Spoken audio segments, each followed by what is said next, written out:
Hello fellow adventurers, my name is Michael, and today we're going to be doing something big. Something I've never done on this channel before. If you've read the video title, you already know what we're going to be doing today. We're going to be doing a Skyrim challenge. Before we continue, I wanted to give proper credit where it's due. Recently I watched a lot of Goosit videos, and I mean a lot of his Skyrim challenge videos. Finding a great deal of enjoyment from this, I decided to try it myself, and I gotta say guys, do go give Goosit some love, because this challenge alone was mind-blowingly hard. It's a lot harder than I actually would have thought. With that out of the way, what is the challenge I have planned? Simply put, can you beat Skyrim as a pacifist? Now, as a pacifist, I can't do any damage, and to beat the game you have to hit Alduin at least once, because the Three Tongues, or the Ancient Nords as I will later call them, will not deal the killing blow. That all lands on us, the Dragonborn, as it is our destiny to defeat Alduin. So I decided to lay down the following rules to keep this challenge alive. Rule number 1. I am not allowed to do damage. This means I cannot use weapons such as swords, war axes, or daggers, or cast spells that inflict damage to NPCs. An example would be like lightning, or fire, or ice magic. 2. Using core gameplay mechanics such as environmental traps, perks, or companions is allowed, as it will be them dealing damage and not me. Think of Avatar: The Last Airbender if you want a better picture. And finally, we have rule number 4. Because we have to hit Alduin at least once as a guarantee, we will not be factoring that into the video, as it is unavoidable. In fact, any challenge that prohibits us from dealing damage is already a loss, so it's a matter of how far can we get rather than beating it. As a side note, we do have to hit some webs when we're going to get the Dragonstone from Bleak Falls Sparrow, when retrieving the horn from Ustengrav, and when we are making our way through Skaldafn. So we will not be counting that as an anti-pacifist maneuver, simply because we cannot progress unless we do. Alright, with the rules out of the way, let's get the show on the road. Can you beat Skyrim as a pacifist? As you may have already noticed, the introduction was playing over the start of the game, as it really isn't important. And whereas most people try to play a strategy by picking certain characters, I play in a typical fashion where I pick my Khajiit and keep rolling. And you may have already noticed it being a bit choppy. Well, I tried to use visual mods to make it look more appealing for the video, and well, my $1,000 computer doesn't agree with these conditions. Honestly, this is why consoles are better. But race wars aside, we must choose who we're going to escape with. And being the true Imperial that I am, I picked Hadvar, because he's the one that promised to keep us alive, and from the very start questioned the fact that we were not on the list. So to me, he's the obvious choice. That, and I make him do all the work going forward, because as he's fighting the Stormcloaks and getting downed a lot, providing an excellent distraction, I'm healing and trying to stay alive, and trust me guys, I do eventually uninstall the mods to fix the issue. Just bear with it a bit longer, okay? After dropping the bridge, or at least what you can see, and running past the frostbite spiders, from what you can see, and the sleeping bear, who you can barely see, we finally, after 20 minutes or so, make our grand escape to freedom. Deciding it would be best, I ultimately stay with Hadvar as we make our way to Riverwood, but not before approaching the Standing Stones and picking Warrior, because of course we pick Warrior. It helps us later and earns Hadvar's respect, and ain't nothing more important than our Helgen bro's respect.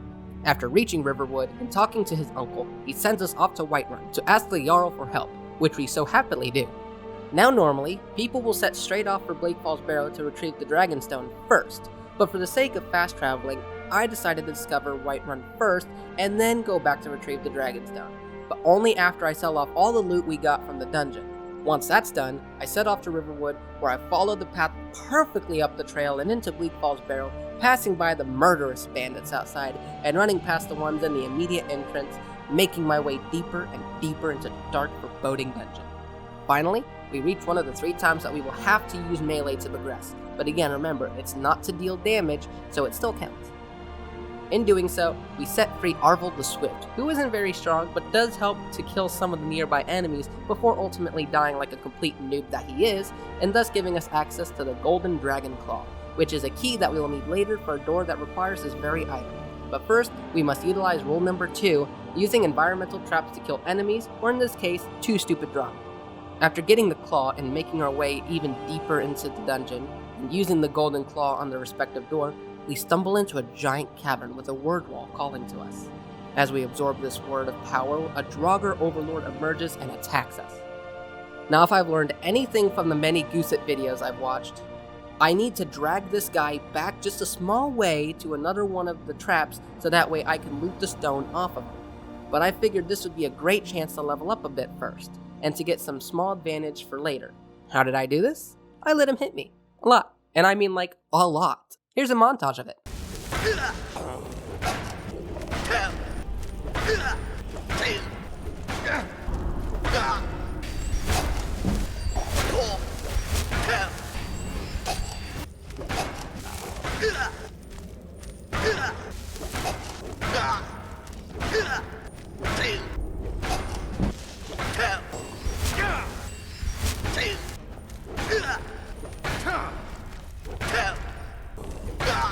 However, once I did this little dance for say like 10-20 minutes, I decided it was time to say goodbye to this Draugr and drag him over to the trap, which took like no time at all. Like seriously, he just followed me there without any problems, which made it very easy, and I do appreciate that.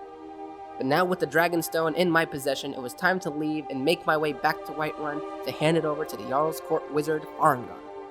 After handing it over, there just so happens to be a dragon attack at the Western Tower, and we are asked to go because apparently running away for our lives from the dragon that attacked Helgen gives us more experience than anyone else. I'm not really sure how this makes sense, but irregardless, we bravely make our way to the tower and wait for the rest to show up so the dragon can attack. Once he does though, we do very little in the way of fighting of course, and slay the dragon quite easily might I say. I have seen videos where this fight took ages, but here it wasn't even that long a fight, which actually caught me off guard. Once the dragon is dead, of course, it becomes apparent to everyone around that we are something called the Dragonborn, which is said to be the greatest dragon slayer, I said slayer, ever known to man and Mer, and whoever else. Okay, look, Skyrim has a lot of races, okay, and I can't be bothered to know every single one of them because there's like a lot. With that all said and done, it is established that the dragons can be killed, not sure how they didn't know that already, and we are tasked with going ahead of the group to let the Jarl know of our victory and of our apparent new identity. As we travel up to Dragon's Reach, we hear a booming voice shouting from the heavens, saying something about a sofa, please? But ignoring it, we continue with our task at hand, and we are told that it was the Greybeards calling us and summoning us to them. Before we make our way there, I stop by Farengar and buy the Muffle spell because to me, it is a great way to level up and put points into our stats, and we can always pick our perks later. Now here is going to be a bit of a time skip because my recording somehow got corrupted upon getting to the Greybeards and accepting the quest to retrieve the horn of Jorgen Windcaller, their founder, from Ustengrav. So we will still continue from here where the recording comes back. Before going to get the horn, I decided to try to level up a bit by casting Muffle like 101 times while walking to Riverwood, and ended up getting attacked by the Dragonborn cultist, because I reached the level that spawns them in. But after defeating them, I continued with my casting when I suddenly remembered that smithing is a great way to level up, especially using the glitch under Whiterun's Skyforge. But this comes in effect later. Not wanting to stall, I decided to keep on with the main quest. So I left Riverwood and made my way to Ustengrav to fetch the horn, and if you notice I'm saying it differently each time, that's because I am. Strangely enough, when I was last here to get the fast travel point, there were bandits that kept attacking me and Lydia, but she kept getting down, and I couldn't fight, so I left as soon as I could, figuring that maybe I could outlast them if I did some leveling. But then I spawned in here, and they were already dead, and I was not about to stick around to find out what did it. Making our way in though, I do my best to not die and let my friend do all the work, which wasn't so bad actually. But going down the stairs and running into like 4 Draugr, with one using frost magic, which hurt stamina, and the rest using weapons, it was pure and unbridled chaos. But eventually, we get through, and I just run like a fat man chasing donuts to get to the next part of this dungeon. Now, I do get lost while doing this, and I do discover a word wall, but finally I do make it back to the proper path, and after a try or two, I make it past and walk into the room where we have to get past the floor of fire, and some spiders. But it's here that I find quite a surprising twist. If you're using the healing spell and want to build a restoration character, simply standing on the floor and letting the fire burn you, you can actually heal faster than it hurts, meaning you can use all your magicka to heal, recover that for a bit, and just keep going. But after all the fun is had with this, I make my way into the final chamber where, surprise, surprise, the horn is missing, and in its place is a note from a friend, telling us to meet them in Riverwood where we just came from. Great. After fast traveling and selling our loot, we go into the local inn and speak with a woman named Delphine, who tells us that they don't have an attic room, the liars, but we can have the one on the left and that we can make ourselves at home, whereupon doing so, she comes waltzing in, telling us we need to speak with her privately. After following her into her torture dungeon and a prolonged conversation later, she basically tells us that she doesn't believe that we're the Dragonborn and wants to see us kill a dragon for herself. Delphine, I'm a bit sorry to tell you this, but I'm a pacifist and would never cause harm to anyone, no matter what you might— Do you get to the Cloud District very often? Oh, what am I saying? Of course you don't. Okay, maybe if given an exception, but other than that, I would never hurt a fly. Okay, but whatever. I need to go to Kynes Grove to prove myself? Alright, sounds like a plan, I guess. After taking the carriage from Whiterun to Windhelm, we make our way over to Kynes Grove, where we see the dragon who attacked Helgen is now bringing this dragon back to life. Well, not on Lydia and Delphine's watches, you don't, buddy. And this, guys, was a brutal fight. I had to do a lot of dodging, I had to do a lot of healing, just to stay alive, and I almost died doing that alone. To add to it, I was also healing the 2 scrubs who kept going down and letting this dragon roast them like a rotisserie chicken over an open fire. But eventually we slay— I said slay— the dragon, and Delphine finally believes that we are the Dragonborn. With a lot of talking done, Delphine, for some stupid reason, decides that it must be the Thalmor that are behind the dragons returning, despite seeing the literal talking black dragon that addressed us before the fight that brought back Selakanir from his grave. But okay, whatever, she's an idiot, and there's like literally hundreds if not thousands of videos talking about her being an idiot. I don't need to add to it, though I really would like to. We take the horn and head back to the Grey Whiskers and finally finish their training and gain access to their sweet snowy mountain fort. After the whole inauguration, I guess, we head back to Whiterun to take advantage of the Skyforge glitch. Alright, so there's going to be a bit of another time skip here. After I went back to the Skyforge to take advantage of the glitch, I got off for a few days. I was tired. I had played for a very long time at this point, so I took a few days rest. And when I hopped back on, I forgot to hit record. Had everything set up, just forgot to hit record. I'm going to catch you up with some of the details of what happened. So when I got back on to continue, and remember I forgot to record, I did install the Inigo mod, and I'm pretty sure everyone just screamed with excitement, and you would be right. Now see, I have never heard of Inigo before, and I have over 2,000, maybe even 3,000 hours into the game, so long as we count consoles exclusively, and not once have I heard of him. Well, after seeing a few videos and hearing about how this is an award-winning voiceover work, I decided to give it a try, and with him being a Khajiit, I knew he was the perfect friend for me. Well, anyways, again, not recording the extreme grind to make Nordic armor for me, Inigo, and Lydia, as well as upgrading all our gear to continue where we left off, I actually remembered now to hit record, and of course, audio wasn't captured. Why is there always a problem? Come on, get it together every single time. You do this every single time. God, okay, back to it. As you can see, I have it sped up quite a great deal just to show you what it is that I'm doing. There wasn't much of a point really, as Nordic armor is pretty good on its own and was more than enough to get us to the end game, but not wanting to disappoint and still managing to do that irregardless, I did at least want to show you this glitch in effect and honestly wanted to know what you guys think. Would you say this is cheating, or would you say that this is an exploit of an in-game mechanic?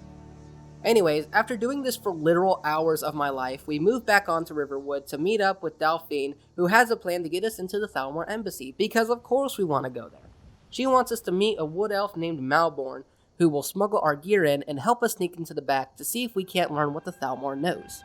So we head on over to Solitude, where surprisingly the guy who was supposed to get his head cut off is standing there, alone, with a single observer, and nothing happens to him. Like seriously, I came back later and he was still there, even well after I finished the game. For some reason, he was just never executed, and funny enough, long after my first stop in Solitude, I came back and he was using the grinding stone. Odd, I know, but pretty ironic if you ask me. After talking to the wood elf, we give him our stuff and meet Delphine outside the city wall, where she gives us some clothes to put on to try to blend in as a guest. I'm awesome, I don't need to blend. After we leave and make our way into the embassy, we are greeted by Elowin, who proceeds to try to make pleasantry talk before getting interrupted by Malborn. Speaking with him, he tells us to make a distraction, which is easy enough to do. We simply get this drunkard here a drink, ask him to cause a distraction, and presto, we slip on into the back and grab our gear. But not before Malborn insults one of my people, which means he loses a lot of respect for me. And from here, it just got more and more and more and more and more and more and more and more and more and more brutal. I have spent hours trying to get through this part, and I just couldn't do it. What I ended up having to do was using Muffle to sneak around as best I could to steal the dungeon key from the guard holding it, which alone took hours of time, and I did not record it because I gave up hope at some point. And I just ran for the chest that had Esborn's book in it and ran for the dungeon. Somewhere in that mess of attempts, Malborn died, and he probably died a lot, honestly.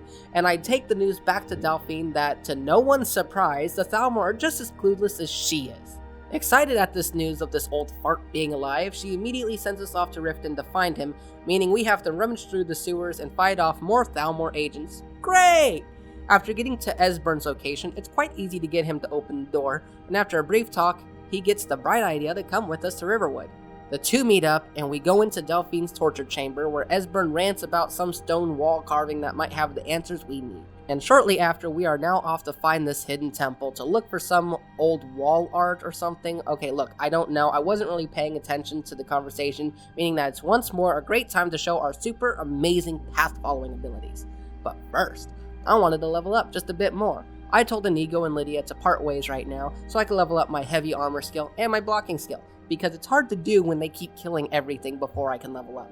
When heavy armor is at level 100, there is a small chance for it to reflect that damage back to the attacker, and with block at about 80 or so, you can cut elemental damage from, say, frost, lightning, or fire spells in half. So I figured that it would be a great idea to do, seeing as how we are going to be in Forsworn territory and eventually having to deal with the Falmer when looking for the Elder Scroll, and this I did off screen because I assumed it would be a very long ride, and it was! For the heavy armor skill, I just found a mud crab somewhere and just allowed him to hit me for a very long time while I healed with my healing spells and drank potions that I had bought.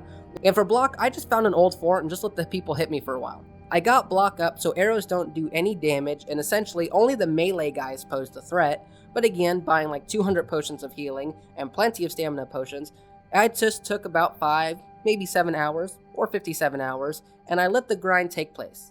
Once I was happy with the results, I grabbed my companions back up and took off to find the temple or whatever it was I was doing. I forgot already. After making it to Karthspire and making my way through all 2 puzzles, they were very difficult by the way, we were now inside Skyhaven Temple, where the legendary Alduin's Wall is, and on it inscriptions of the past and the near future, my clash with Alduin. But in a strange twist, we learned that the ancient Nords used a shout to defeat Alduin, and with it we must now ask the Greybeards for more information, to which we get aggressively shut down. After a brief moment, Arengar relents and decides to let us finally meet their teacher, so he begrudgingly teaches us the Clear Sky shout. With this new shout, we make our way up and discover that the leader is a dragon? But before we can get far, he decided I was a boring person to talk to and just nopes out into the sky. And honestly, I've never seen this before. If anyone else has ever seen this happen before, please leave that in the comment section below because this was hilarious. Even though he's pretty chill, he tells us, or was supposed to tell us at this point, that essentially the ancient Nords didn't have the strength to defeat Alduin officially, and ended up using an Elder Scroll to cast him forward in time, and that only he knew Alduin would return, he just didn't know when. Taking time to think, we plan out that using another Elder Scroll should help us peer back into the past, and with our plot armor, I mean a super amazing ability to learn words, yeah, that, like some sort of prodigy that we are, we could learn it by just hearing it used by the ancient Nords. So now it's off to go find an Elder Scroll. You know, I have heard of this crazy guy that lives in a cave near Winterhold who used to be an incredibly smart man. Maybe he would know. And before I forget to mention, Inigo's questline started kicking in, making this whole bit a touch hard to do. Like, Parthenax kept yelling at me, Inigo was yelling at me, I'm yelling at me. It was chaos. So not wanting my best friend to be in pain, I'd subverted the main story to help my friend in need, which ends up giving me a very amazing spell that I could have used when we were running around the Thalmor embassy like a decapitated chicken. And I will say, I forget to stop using this spell because it's actually really fun, and it kinda does change a few things, but don't worry, it's not all that bad. Anyways, off we went trudging through the icy ice and through the bone-chilling waters. We finally meet Septimus Sickness, who tells us where we can find the Elder Scroll, but in exchange, we have to bring him back a bunch of crap we already know we're not gonna do. And for anyone who's played Skyrim, you know exactly where we're going. That's right, we're going to Blackreach. Now to get here, it's a lot of hacking and slashing, and as a pacifist, that's just not something I can do. So to have a spell where I can just tell Inigo pop here, pop there, made it much easier. But with all that done, we finally make it to the drummer machine that will transcribe the lexicon or some BS. And after mashing the buttons for a good while, eventually you'll get your grubby little hands on the Elder Scroll. With this, we now must leave and return to Paarthurnax and use the Elder Scroll, where upon learning the word Dragonrend, Alduin attacks. With Lydia and Inigo and Paarthurnax all by my side, all together attacking him, the fight was actually short, and for some reason, Inigo, Lydia, and Paarthurnax started attacking each other, yet Alduin was the one taking damage. I don't know, the game at this point was just not feeling it or something, but ultimately, Alduin escapes, and we just need to find a way to defeat him. And just to cut the fat out of this video, I'm just going to speed through this because it's excessively long, and the video is already long enough. Literally, look at the running time. Look at how much time we still have left. That's ridiculous. We speak to Aringer, and he tells us to talk to the Jarl of Whiterun to use Dragon's Reach to capture a dragon. He says no because the Imperials and Stormcloaks are waiting for a moment of weakness. So now we have to ask the Greybeards if they wouldn't mind holding a peace council to iron out a truce for just long enough to defeat Alduin. General Tullius says yes, but he's hesitant because he doesn't really care about the whole idea and just wants to end the war, preferably with Ulfric Kingkiller's head on a silver and amethyst platter. And Ulfric Kingslayer says yes, simply because he respects the Greybeards. With both in agreement, we head back to High Hrothgar, where everyone is already there, and of course the Thalmor intrude, as well as the Blades, because why the heck not, I suppose? This entire gimmick takes 10 minutes, or for some people it takes even longer, and it ultimately changes nothing in the grand scheme of things. But whatever, that crap is done. We can finally go catch us a dragon. We head back to Whiterun, talk to the Jarl, and just mere moments later, we have us a dragon. Embarrassed to be caught like he did, and not wanting to serve Alduin anymore, he agrees to help us in exchange for his freedom, where he will take us to Skaldolfin. And here is where I forget to stop using the Inigo spell. Honestly, this made it a lot easier considering that I have always fought off the Draugr and never had to deal with the pressure of healing so much or having any of my Daedra gear, which I normally would come equipped with. So to be so underclass and having to rely on healing exclusively, a lot of this was a new experience for me, and I was so glad to have my friend here to protect me. But after a while of having to once more use melee to hit some webs, again not cheating, we make a mad rush to the portal and suddenly find ourselves in Sovngarde. Once more forgetting to not summon Inigo, I popped him in and he remarks about how amazing it is despite not being dead. Thinking of this as a dream. With Inigo by my side, we head over to fight Sun, or Sun. How do you pronounce that? I don't even know. And by we, I mean Inigo, who easily beats him, granting us access to the Hall of Valor. Here we find the Nords of Old, who have been waiting for centuries to take on Alduin again. Together, all 5 of us head out to face Alduin and destroy his soul-snaring fog. Once we do, the fight is on, and this did not take long at all. From the second Alduin lands to the second the final blow is made is 75 seconds. And when I say the final blow, I mean Inigo actually makes the final shot that kills Alduin. I didn't have to do it. We know this because the other 3 Nords, including Sun, will not make the killing blow. It is literally made for you, the player, to do it. Now, of course, I'm not going to count this because Inigo wasn't even supposed to be there. My plan was to use my armor's reflecting damage ability to defeat Sun and sum it up there, because we all know the NPCs will attack Alduin up to that final attack, where you are required to do it. But with the exception of this, is it possible? I'm going to say yes, and I know it might not seem fair to anyone, but think about it for a second. We literally just went from Helgen to Sovngarde in a matter of 2 weeks, yes, it took me that long to do this, without causing a single point worth of damage from my own intuition. Granted, my armor's ability did cause damage, but that's like punching a tree in real life. It's not going to not hurt, and I think this should apply here. It was an in-game mechanic that I utilized to allow me to, if I had not brought Inigo, possibly beat the only character I would have had to face solo, which is Sun. But what is your opinion on the matter? Would that be cheating or would that be fair? You decide in the comments below, and again, please go give Gooset some love. It was his videos that inspired me even to try this in the first place. I did ask him because I didn't want to indirectly step on his channel's toes, and he told me it was perfectly fine that no one owns a Skyrim challenge video idea. But still, I do feel obligated to give the man the proper credit he deserves. Link to his channel will be down below, and do tell him I said hi. I think it would be pretty cool to one day do collaborations with other channels such as Goosit or anyone else where different ideas can be thought of and turned into content for others to enjoy. An example would be like having someone play Skyrim VR and having a group of friends controlling their actions like some weird RPG or something, or finding out weird things to test and try in various games like different challenges. I don't know. I guess I'm just kind of rambling on at this point. If you guys enjoyed the video, do let me know what you thought, as this was definitely a very long and very arduous journey that I'm very glad I got to do and share with all of you. This has been Michael, and I'll be seeing all of you in the next video. Take care, everybody.